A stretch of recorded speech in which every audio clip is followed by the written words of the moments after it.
नमस्कार मंडळी, साध्या सोप्या रेसिपीजमध्ये मी पूनम तुम्हा सगळ्यांचं मनापासून स्वागत करते। आज मी तुमच्यासाठी घेऊन आले आहे काळ्या मसाल्याचा ड्राय शेवगा। हे एक प्रकारचं स्टार्टर आहे, बनवायला अतिशय सोपं, चवीला खूपच छान आणि त्याचबरोबर शेवग्याच्या शेंगा या आपल्या शरीरासाठी किती आरोग्यदायी, किती हितकारी आणि किती गुणकारी असतात हे वेगळं सांगायला नको। जे लोक शेवगा खातही नाही ना, ते सुद्धा मागून मागून खातील याची गॅरंटी। सुरुवात करूया। सगळ्यात अगोदर मी इथे 3 मीडियम साईजच्या शेवग्याच्या शेंगा मस्त धुवून आणि सोलून अशा प्रकारे कट करून घेतलेला आहे। तर या शेंगा आपण उकडून घेणार आहोत। त्यासाठी मी पॅन तापत ठेवला, त्यामध्ये 1.5 ग्लास पाणी आणि अर्धा चमचा मीठ घालायचं आहे। पाण्याला उकळी यायला लागली की नंतर आपण त्यामध्ये शेवग्याच्या शेंगा ॲड करून घेऊयात आणि मंद आचेवर पुढच्या 12 ते 15 मिनिटांसाठी हा शेवगा आपण झाकण लावून शिजवून घेणार आहोत।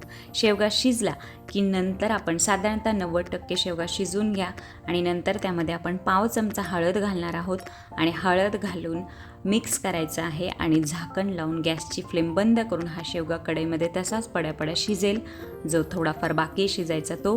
आणि तोवर आपण जे वाटण बनवणार आहोत यासाठी त्याची तयारी करून घेऊया। तर लागणारं साहित्य पाहूयात। आपल्याला लागणार आहे सुक्या खोबऱ्याचे 2 तुकडे, लसणाच्या पाकळ्या भरपूर साधारणतः 15-20, अर्धा टोमॅटो, एक छोटा कांदा, कढीपत्त्याची पानं आणि कोथिंबीर। सुकं खोबरं जे आहे ते आपण अशा प्रकारे गॅसच्या मंद आचेवरती भाजून घेणार आहोत। फक्त ठेवायचं आहे, खोबरं लगेच जळतं आणि मस्तपैकी काळं होईस्तोपर्यंत हे भाजून घ्यायचं आहे। भाजून झाल्यानंतर आपण ती जी फ्लेम आहे ती पूर्ण विझवूयात आणि हे एका डिशमध्ये काढून ठेवूया, जेणेकरून हे गार होईल।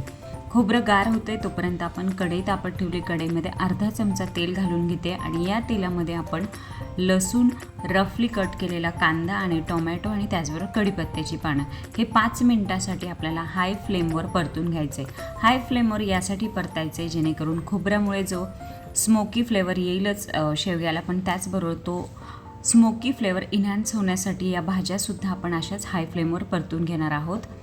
आणि नंतर गॅसची फ्लेम बंद करून आपण त्यामध्ये कोथिंबीर ॲड करूयात आणि हे सुद्धा आपल्याला थंड करून घ्यायचं आहे।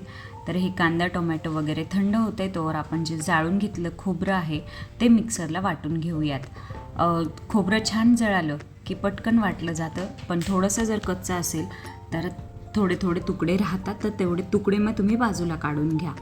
तर अशा प्रकारे खोबरं वाटून झाल्यानंतर मी बाकीचं सुद्धा साहित्य त्यामध्ये घालून घेते आणि ते सुद्धा मस्तपैकी आपण मिक्सरला लावून घेणार आहोत।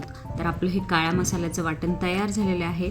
ज्या पॅनमध्ये मी शेवगा उकडून घेतला होता त्याच पॅनमध्ये मी एक मोठं पळी भरून तेल घातलेलं आहे। तेल छान तापलं की त्यामध्ये 1 चमचा जिरे आणि हिंग छान तडतडवून घ्यायचे आणि नंतर आपण त्यामध्ये आपलं जे काळ्या मसाल्याचं वाटण आहे ते घालून घेऊयात। छान परतायचा आहे हा मसालासुद्धा, तेल सुटूस तोपर्यंत। खोबऱ्यामुळे पटकन तेल सुटतं आणि त्याचबरोबर आपण तेलाची क्वांटिटी नेहमीच्या भाज्यांपेक्षा थोडीशी जास्त ठेवलेली आहे, त्यामुळे मस्त पटकन परतला जातो 3 ते 4 मिनिटांमध्येच हा शेवग्याचा मसाला।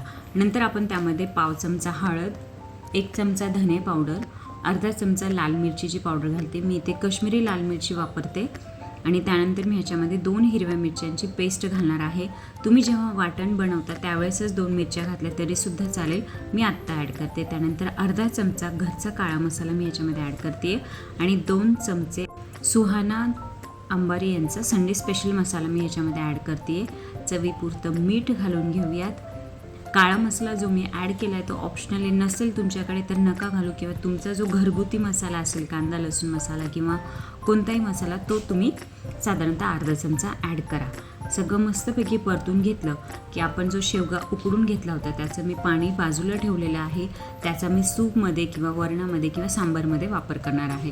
तर त्यातलंच साधारणतः अर्धी वाटी पाणी मी याच्यामध्ये ॲड केलेलं आहे आणि 1 चमचाभर भाजलेल्या शेंगदाण्याचा कूट घालून घ्यायचा आहे। सगळं छान मिक्स केलं की त्यामध्ये आपण उकडून घेतलेला शेवगा ॲड करणार आहोत। तर हा शेवगा जो आहे तो थोडासा ड्राय वाटतोय मला, तर या स्टेजला मी आणखी थोडंसं पाणी ॲड केलं होतं, पण मी तुम्हाला दाखवायचं विसरले। आणि सगळ्यात शेवटी म्हणजे आता आपण गॅसची फ्लेम बंद करणार आहोत, त्याच्या 2 ते 3 मिनिट अगोदर आपण याच्यामध्ये मॅगी मसाला आहे मॅजिकचा अर्धा चमचा पावडर घालणार आहोत। या लास्ट स्टेजला घालायचा आहे हा मसाला, जेणेकरून जो शेवटचं कोटिंग येईल ना शेवग्यावर तर ते हे येईल आणि मस्तपैकी आपला जो शेवगा आहे जिभेवर टेकताच त्याची अप्रतिम चव आपल्याला जाणवेल। तर अशा प्रकारे मी सगळं छान मिक्स केलेलं आहे। थोडंसं पाणी मी आणखी ॲड केलं, म्हणजे टोटली साधारणतः 1 छोटी वाटी भरून पाणी आपण ह्याच्यामध्ये ॲड केलेलं आहे। आणि मस्तपैकी 2 ते 3 मिनिटासाठी फक्त वाफ घ्यायची आहे. तर आपला असा हा काळ्या मसाल्याचा ड्राय शेवगा तयार आहे मंडळी. नक्की बनवून बघा. रेसिपी शेवटपर्यंत पाहताय त्यासाठी तुमचे खूप खूप थँक्यू. व्हिडिओ आवडल्यास लाईक करा, शेअर करा आणि माझ्या चॅनलला सबस्क्राईबसुद्धा करा. त्याचबरोबर बेल आयकॉनचं बटन प्रेस करा जेणेकरून माझ्या नवनवीन रेसिपीजचे अपडेट तुम्हाला येत राहतील. Thank you so much. बाय.